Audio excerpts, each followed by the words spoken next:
Welcome back to the Deep Dive, the show engineered to turn the densest, most vital academic material into actionable, compelling knowledge designed specifically for you, the learner.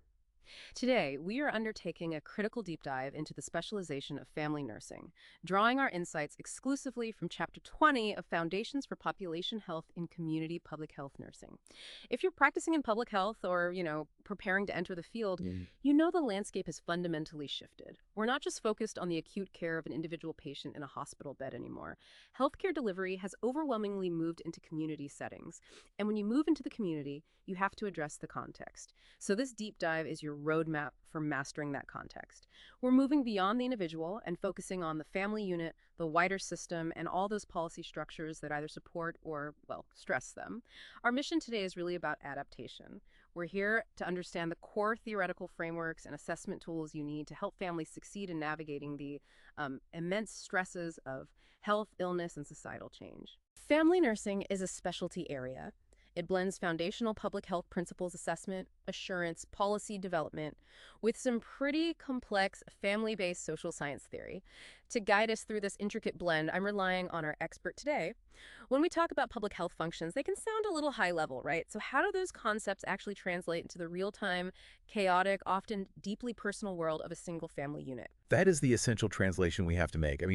Family nursing isn't just an add-on service to individual care. It's a theory-driven specialty.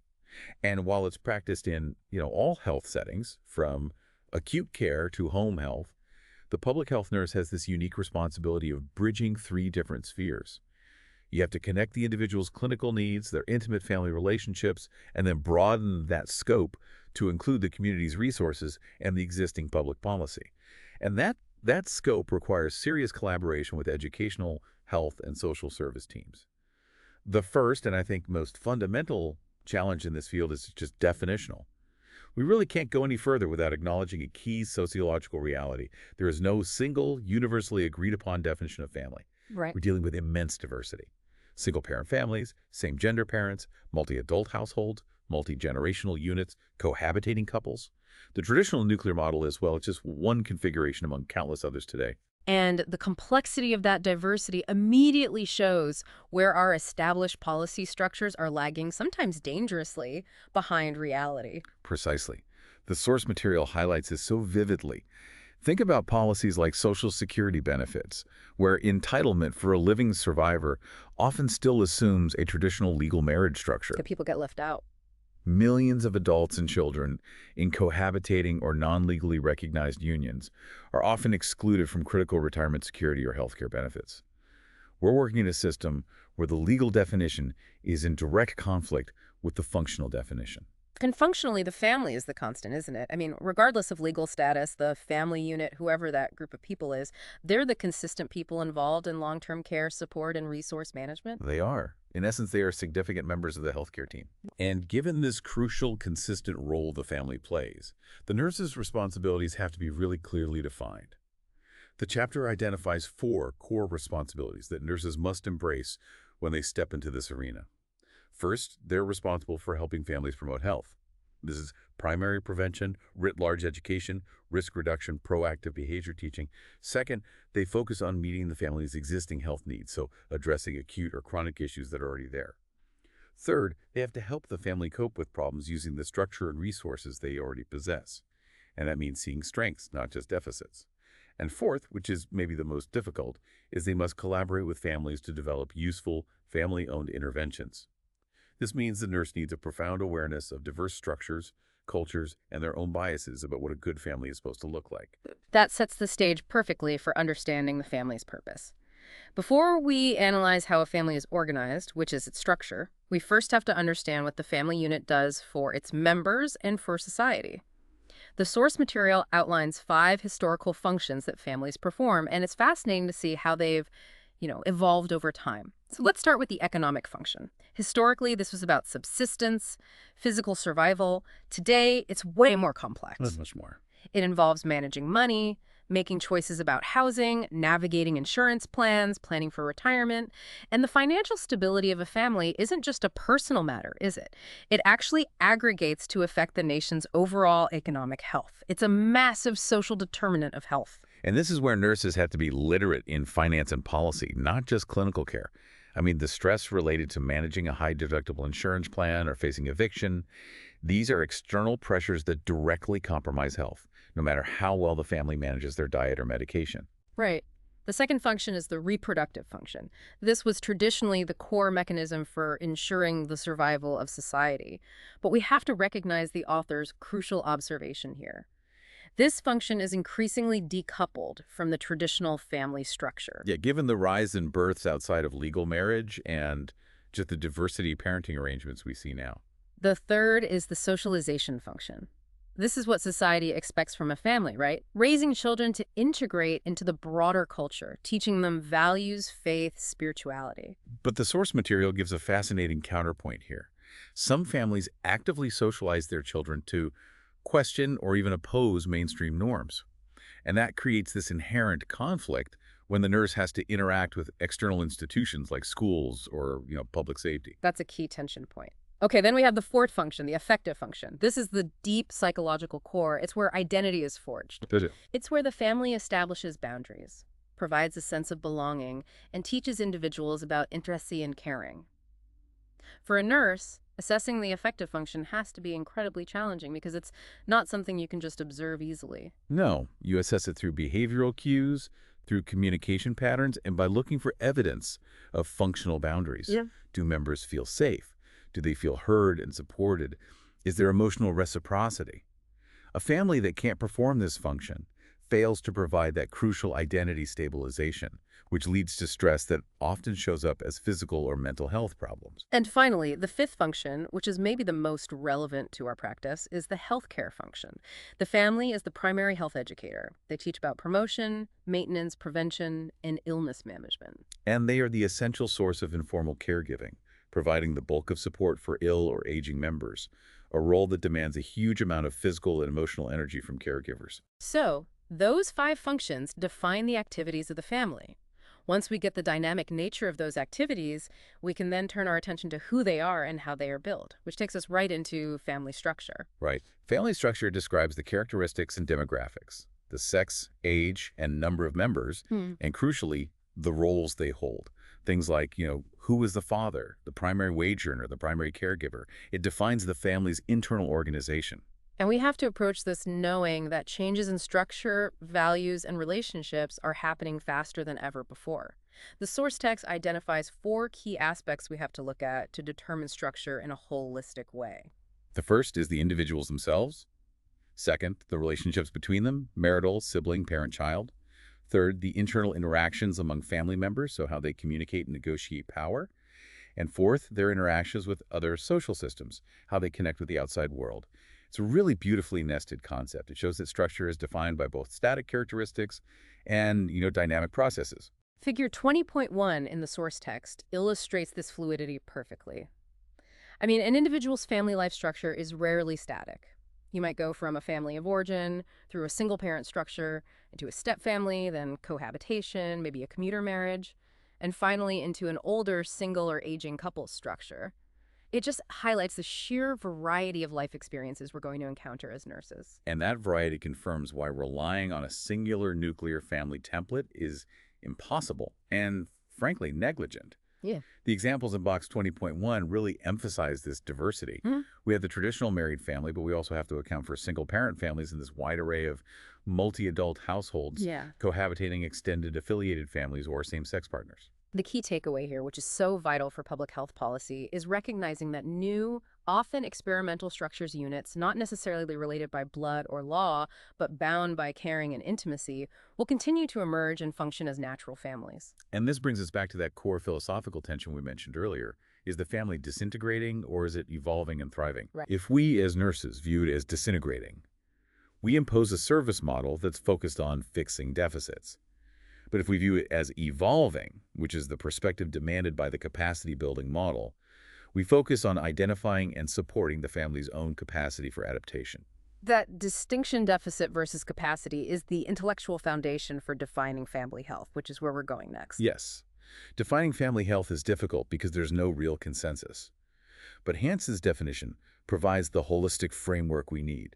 She defines it as a dynamic, changing relative state of well-being, which includes the biological, psychological, spiritual, sociological, and cultural factors of individual members and the whole family system. Let's underscore two key words there, dynamic and relative. Exactly. Family health is always changing, and it's judged relative to the family's own context and goals. The critical insight for practice is this bidirectional link. An individual's illness, say a new chronic disease diagnosis, profoundly affects the entire family's functioning. It imposes new roles, new financial burdens. And then, in turn, the overall family functioning, their ability to communicate and adapt, directly affects the health outcomes of that individual. So the public health nurse's assessment can't be siloed. It has to be simultaneous, looking at the individual's condition, the functioning of the whole family system, and the community context they're operating in. And when we classify functioning, we're generally looking for signs of a healthy, resilient, or functional family, as opposed to a dysfunctional or non-healthy one, which is one that struggles to meet the relational and developmental needs of its members. It's important to emphasize, though, that a healthy family does not mean a perfect family. Absolutely not. All families have both strengths and difficulties. A healthy family, as defined in Box 20.2, is essentially a balanced family. They have specific relational characteristics: open communication, active listening. They affirm and support one another. They teach respect. They also share leisure time and humor, often through traditions and rituals. And crucially, they share responsibility, and they're flexible. Yes, they have open but clear boundaries, which allows them to seek help from outside systems when they need it. A dysfunctional family is often closed, rigid, and unable to ask for or accept external help. So that gives us the goal: resilience and balance. Now let's explore how the public health nurse uses the three levels of prevention, primary, secondary, and tertiary, to move families toward that goal. We'll use a concrete example from a Healthy People 2030 objective, reducing family obesity prevalence. Okay, let's start with primary prevention, which aims to prevent the problem before it ever occurs. For family obesity, this is highly educational and preventative. It involves proactively educating parents on healthy nutritional choices and physical activity for young children. So getting in there early. As early as possible. It means providing counseling and weight management support for children identified as merely overweight before they hit the clinical threshold for obesity. And critically, it involves advocacy, like helping eligible low-income mothers navigate the paperwork to qualify for programs like WIC. That's peer prevention and resource linkage. Okay, moving to secondary prevention. Here, we're transitioning to early detection and focused screening for those who might already be at risk. This involves targeted clinical surveillance. For obesity, secondary prevention includes screening teens using a body mass index, or BMI, of greater than or equal to 30. It also means routinely analyzing children's height and weight growth trajectories during every annual assessment. The goal is to detect and intervene when the problem is easier to manage, catching that rising trajectory before it becomes an established crisis. And finally, tertiary prevention. So once the problem is established, the nurse's role is to manage the condition, prevent complications, and improve quality of life. And this level requires the nurse to move way beyond the family home and engage with large community systems. Yes, exactly. In the context of obesity, tertiary prevention involves systemic interventions. Nurses working directly with school administrators to improve the quality of food in school lunches, advocating for healthier policies. They collaborate with community groups to establish farm-to-school networks, facilitate school gardens, and lobby for more local, nutritious foods in the school setting. That third level really powerfully illustrates the population health scope. You're advocating for policy changing the menu at the school board level, or adjusting community infrastructure. And we have to ground this in demographics.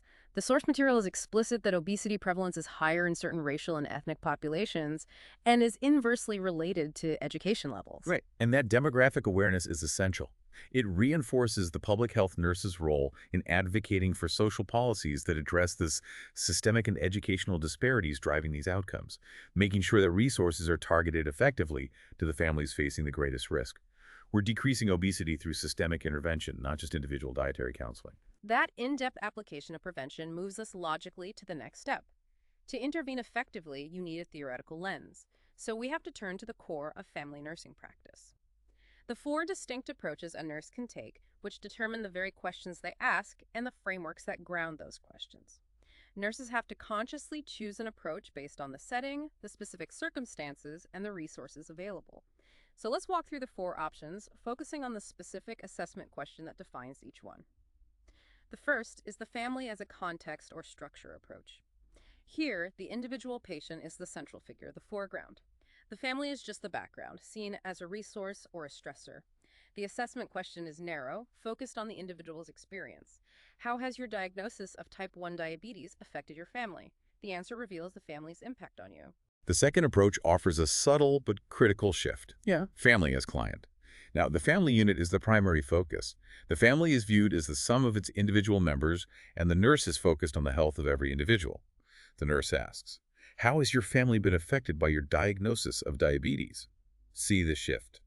We're assessing the family's collective response, treating them as a single entity. Okay, and moving to the third approach, things get way more complex. Family as a system. This is the key framework for complex care. Here, the whole is greater than the sum of its parts. Assessment is simultaneous. You're looking at the individual, the whole family, and the community. The critical shift is that the target of intervention becomes the interactions and relationships among family members. This approach recognizes interdependence. If one member has a debilitating injury, the entire system has to reorganize roles. So the nurse asks these interactional systemic questions. What specific changes have occurred between you and your spouse since your child's head injury? The focus is purely on the dynamic relational consequences. And finally, the broadest approach, the one that aligns most directly with population health. Family as a component of society. Here, the family is seen as just one institution interacting with this vast matrix of others: financial, educational, religious, health, legal systems. The nurse uses a population-centered strategy. And the defining assessment question here is inherently external and policy-focused. How do you protect your family from the COVID-19 virus when your husband has to go to work for the transit authority, where risks are high and sick leave policies may be inadequate? This frames the family's health as inseparable from society's rules and risks. Understanding those four approaches really dictates your entry point. But to execute them, especially the systems approach, we need robust theoretical frameworks. We do. Family nursing theory draws from family social science, family therapy, and nursing models. We'll concentrate on the three social science theories most useful to public health practice. The first is family systems theory. Its core concept is powerful. The family functions as an organized, complex, interacting whole.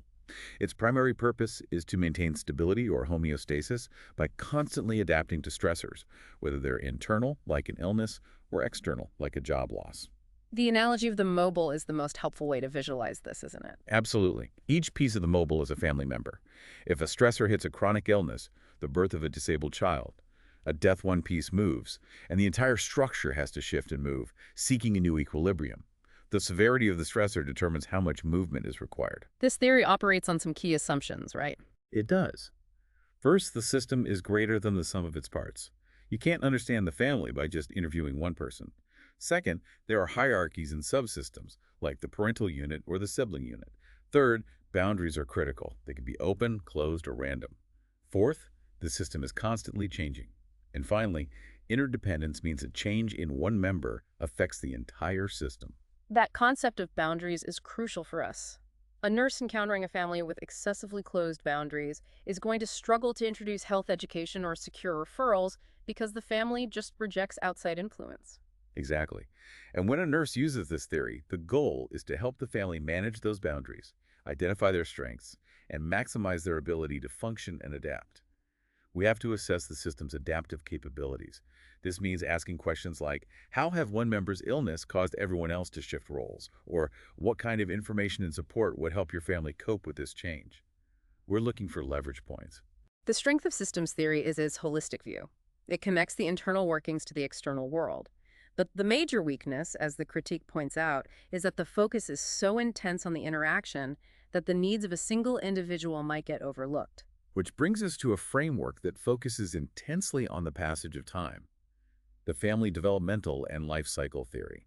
This framework provides a model for understanding the normal, predictable stresses that happen as families mature and transition over time, usually dictated by the age of the eldest child. It sees the family as progressing through stages, each requiring new tasks. And we can walk through some of those stages. The married couple stage requires establishing roles. The childbearing family stage means adjusting to new parental roles. Later stages, like families with adolescents, demand adaptation to shifts in communication and power. And finally, aging families face adjusting to retirement, chronic illness, and eventually the loss of a spouse. What this theory really illustrates is that family disequilibrium and conflict are normal when these expected transitions happen.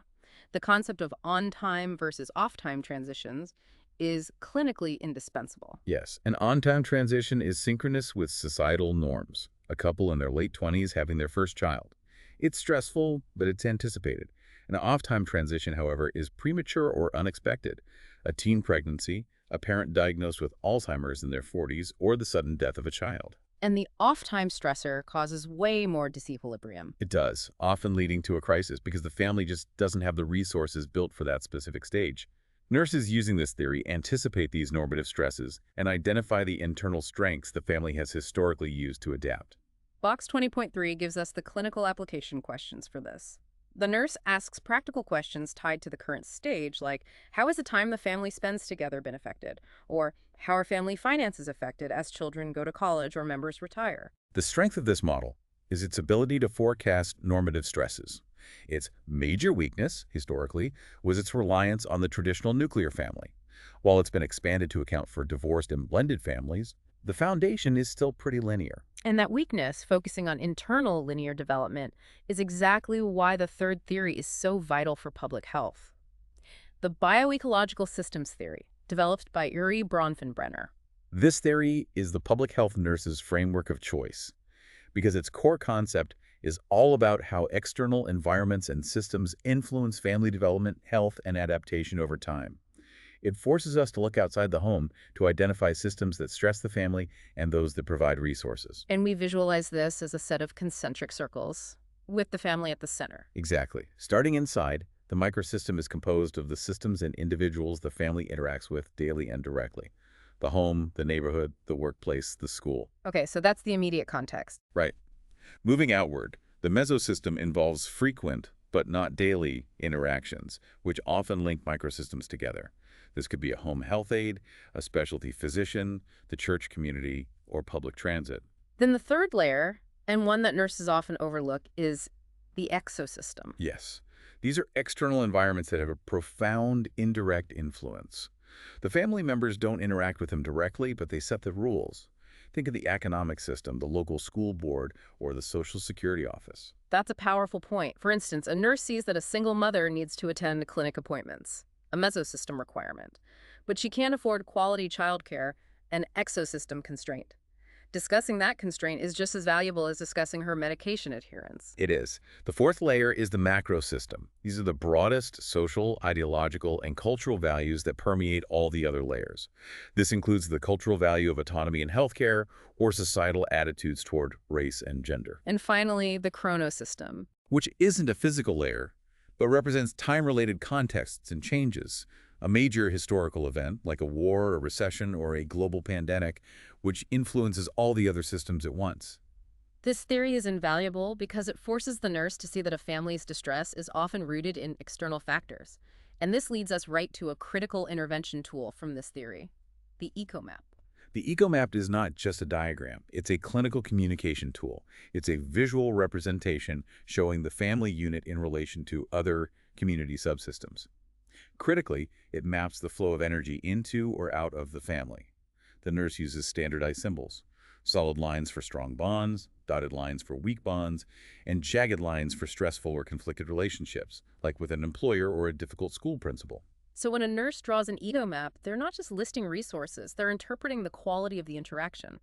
If I see a thick, jagged line connecting the family to the economic system, I immediately know where a primary stressor lies, even if the referral was for something clinical, like hypertension. Exactly.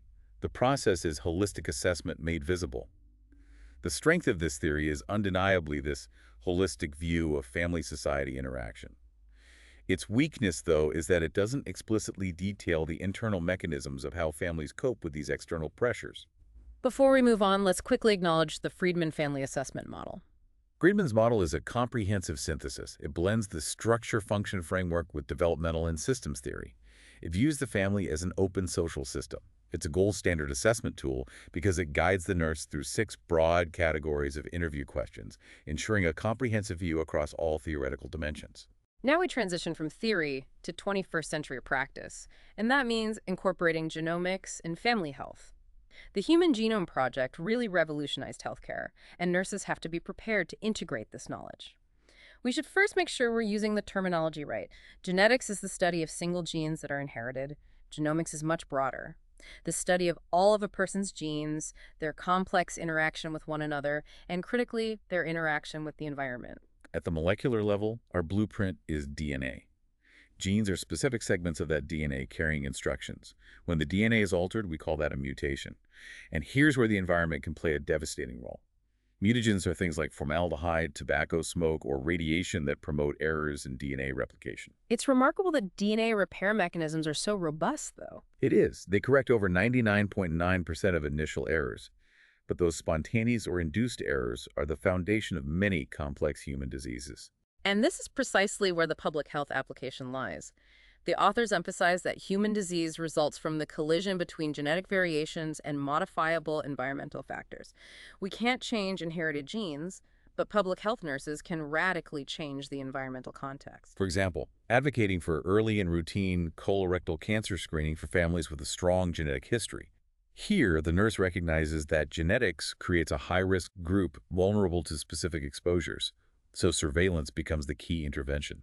This is especially vital when identifying hereditary cancer syndromes. There are specific features in a family's history that have to trigger a nurse's suspicion and prompt a referral. These features include cancer diagnosed at an unusually young age, like breast cancer before 50, several different types of cancer in the same person, cancer occurring bilaterally in both breasts or both kidneys, multiple first-degree relatives with the same type of cancer, or unusual cases like breast cancer in a man. For a public health nurse, simply recognizing these patterns is a life-saving intervention. Recognizing these patterns requires specialized knowledge. The American Nurses Association outlines 4 domains of competency for nurses working with genetic information. First is professional practice, which involves applying genetic knowledge into clinical care. Second is identification, recognizing and documenting genetic risks. Third is referral, knowing when and how to refer families to genetic counselors. And fourth, the core of our role is the provision of education, care, and support, helping families understand complex testing results and manage the stress of risk disclosure. The foundational element of that identification domain is helping families complete a comprehensive health history. There are 5 practical steps the nurse uses to guide this process. Step 1. Explain that the family health history is a written or graphic record, typically requiring a 3-generation history: grandparents, parents, and children. Step 2. Gather critical data: age of diagnosis and age and cause of death. Step 3. Emphasize that this is a powerful tool for prevention. Step 4. Stress that it must be updated periodically. And Step 5. Recommend using structured, free tools like the CDC's My Family Health Portrait to help organize what can be very sensitive data. And linking that information gathering back to theory, the ultimate visual tool used to organize and spot these patterns is the pedigree. The pedigree is a standardized family tree drawing. To create one, the nurse carefully collects information on all biological relatives using standardized symbols. Next, you draw the basic outline using lines to denote relationships. The final, crucial step is the detailed documentation, writing down the health history next to each symbol, including all diagnoses, age of diagnosis, age of death, and importantly, cultural heritage or origins, since certain conditions are linked to specific ethnic groups. This genomic information really underscores why the traditional service model of nursing is insufficient. It requires a shift to the capacity-building model, which acknowledges the family's deep expertise about its own history. Absolutely. In the traditional service model, the nurse is the expert who identifies the deficit, prescribes the action, and fixes the problem. It creates dependency. In the capacity-building model, the philosophy is reversed. The nurse assumes the family has the most knowledge. The nurse's role shifts to supporting their decision-making, empowering their action, and facilitating care based on their existing knowledge. The nurse is a facilitator, not a controller. That model requires meticulous organization. Let's break down the step-by-step assessment process, starting even before the first meeting. It begins with pre-encounter data collection. We gather all available info before the visit data from the referral source, demographics, and critically, information from the initial contact. How did they respond on the phone? Was there reluctance or surprise? These subjective points are vital. And we have to note the ongoing frustration that many electronic health records are designed for individual patients and ignore rich family data. Next, we determine where to meet. There's a strong preference for meeting in the family home, but it comes with caveats, right? It does. The home visit provides a major advantage. You get to observe typical family interactions in their natural setting, and it reinforces that the whole family is the client. But the disadvantages are real. The home is the family's turf, and the nurse has to be skilled at setting boundaries. A clinic meeting offers easier access to resources, but can reinforce a power dynamic. And safety is non-negotiable, particularly for home visits. What are the practical safety strategies that must be planned? Safety is a critical plan. The nurse has to leave a detailed schedule at the office. Visits should be scheduled during safe times. The nurse must dress appropriately, carry minimal valuables, and always ensure a clear path to the exit. You sit between the client and the door, you're hyper-aware of who else is present, and you guard your personal privacy, including social media. If there's any concern, an escort should be requested. Once location and safety are confirmed, the nurse makes that crucial initial contact for the appointment. This conversation sets the tone for everything. It does. The family is assessing the nurse just as much as the nurse is assessing them. So the nurse has to be confident, state the reason for the visit clearly, and, importantly, encourage all relevant family members to attend. You check immediately if an interpreter is needed, and you offer several possible times. The family retains control, so rapport is everything. Now to the core interaction. Interviewing the family and defining the problem. Trust is built through therapeutic communication, which requires the nurse to switch between informal conversation to ease tension and structured, skilled interviewing. The cardinal sin here is focusing narrowly on the medical referral problem. The nurse has to ask the family to share their story about the current situation, helping them articulate their perceived problem, which is often emotional or social, not clinical. And we rely on specific therapeutic questions to guide this, right? Yes. Questions like, what is the greatest challenge facing your family right now? Who in the family is suffering the most? And if we were to work together, what would success look like for your family? Getting input from multiple family members is critical, and the nurse has to remain impartial, facilitating rather than leading. Once the family's actual problem is defined, we move to designing family interventions. This is the capacity building model in action. The intervention has to be simple, specific, timely, realistic, and designed with the family's active participation. And this is where we address that critique. The referral problem is often a smokescreen for the real family problem. Nothing illustrates this better than the Rags family case study. The Rags family was referred because Sam, a 73-year-old with a new diagnosis of type 1 diabetes, needed instruction on administering his insulin. In scenario 1, the nurse approaches this linearly. The nurse asks only about drawing up insulin, storage, and an injection technique. The interventions are limited to psychomotor skills. The nurse assesses, teaches, and leaves. The outcome: high potential for failure and frustration because the nurse never addressed the system's stressor. It's inefficient, costly, and it breaks trust. Completely. In scenario 2, the nurse integrates family systems theory. They ask a broader question. What is the best way to ensure that the Rags family understands how to manage the new diagnosis of type 1 diabetes mellitus? And by letting the family share their story, the nurse quickly uncovers that Sam is terrified of needles. But the primary issue for the family system is the nutritional management. They don't know how to change their diet as a unit, and Sam feels isolated. So this holistic data collection addresses medication, nutrition, monitoring, coping, and knowledge simultaneously.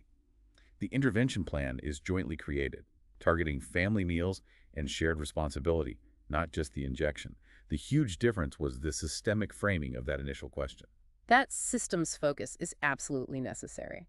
Let's look at the Brush family case study, which demonstrates applying systems theory to address internal role conflict in the demanding context of hospice care. In the Brush family, Beatrice, the grandmother, is receiving end-of-life hospice care at home. Myra, the mother and daughter, is the primary caregiver. The initial problem was Myra's severe role, stress, strain, and overload. She said, "Sometimes I do not know who I am, daughter, nurse, mother, or wife." The nurse uses systems theory to diagnose the stress. Myra's role strain is impacting her spousal and parental subsystems, threatening the whole system's stability. But the nurse also quickly identifies two critical strengths: the family's shared belief in caring for Beatrice at home and a strong support system of extended family. The intervention isn't to tell Myra to quit, but to mobilize these strengths to minimize her role conflict. They then collaborated on a simple action plan. The nurse helped the family negotiate new roles. They determined they immediately needed the help of other family members for daily relief. This included Beatrice's other daughters, Sally and Peggy, providing overnight care on weekends. They also identified the need for information, how and when to call hospice for backup, empowering them to use that external resource. And they listed specific shared actions. Invite Sally and Peggy to the next meeting for role negotiation, create a shared calendar, and involve the children in providing companionship for Beatrice, which relieved Myra of that specific task so she could focus on her husband and other kids. This is textbook systems intervention. The nurse assisted in role negotiation, educated family members, and mobilized resources, all while making sure the family felt ownership. The outcome was successful because the intervention addressed the systemic stressor, which was the role strain, not just the symptom of Myra's exhaustion. Once the plan is implemented, we move to evaluation. This has to focus squarely on family outcomes and their subjective response, not just whether the nurse completed a checklist. If the plan stalls, we have to diagnose the barriers. And barriers can come from the family itself, like apathy or hopelessness, maybe linked to differing values. Or they can suffer from indecision, fearing failure, or being stuck in a pattern of crisis-only decision-making. But critically, barriers can also be nurse-related. We have to be constantly self-aware. This includes imposing our own cultural or gender-based ideas of what a family should be, negatively labeling the family as non-compliant, overlooking their strengths, or neglecting cultural implications.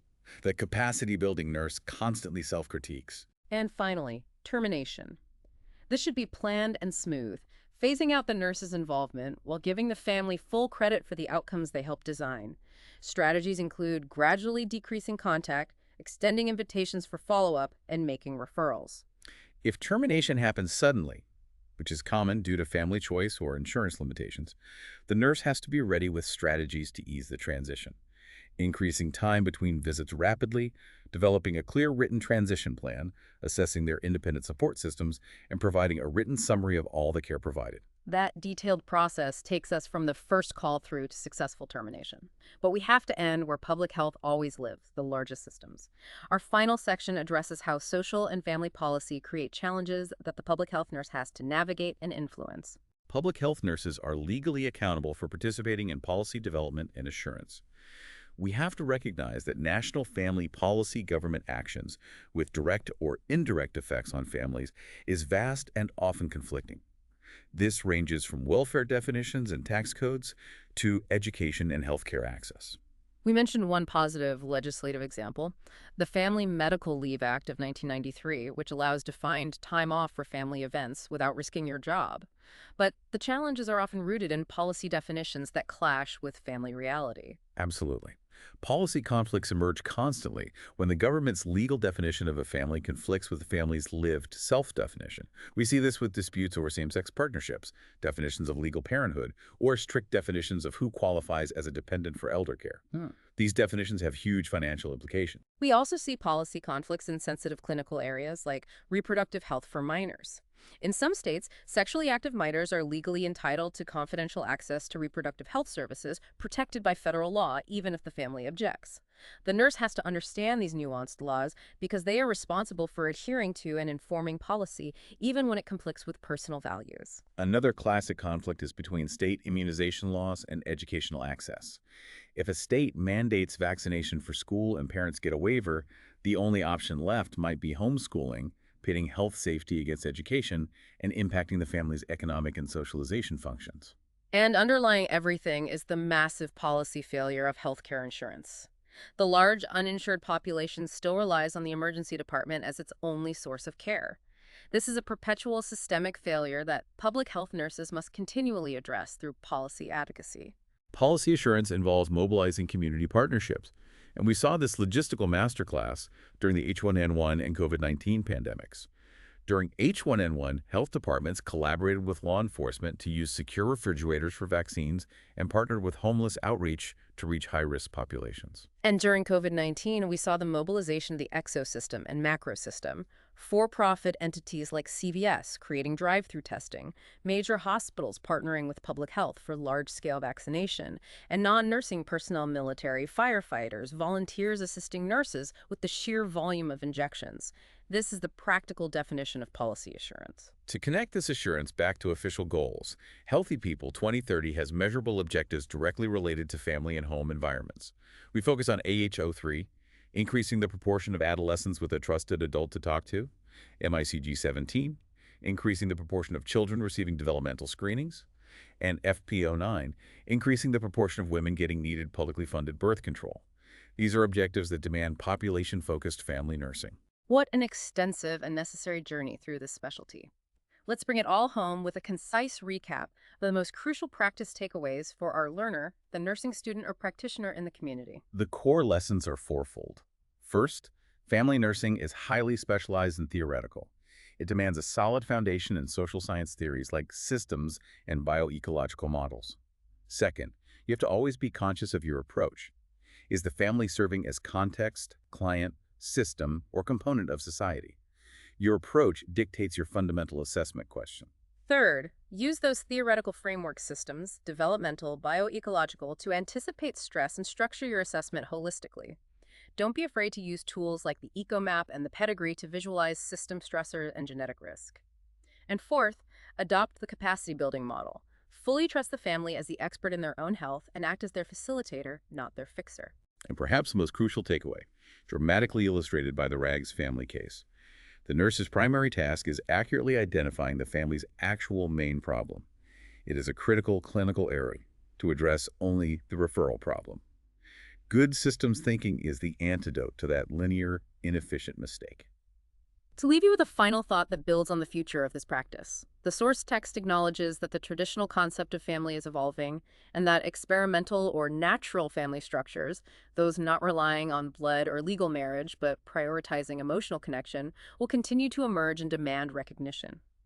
If these units are the future, how will public health nurses need to adapt our core theoretical tools, like the EcoMap and the pedigree, which often rely on bloodlines and legal status, to fully and respectfully support the next generation of evolving family structures? That's a question that defines the future of population health nursing. Thank you for diving deep with us today. We hope this exploration empowers you to practice family nursing with greater confidence, insight, and theoretical grounding. Until the next deep dive, take care.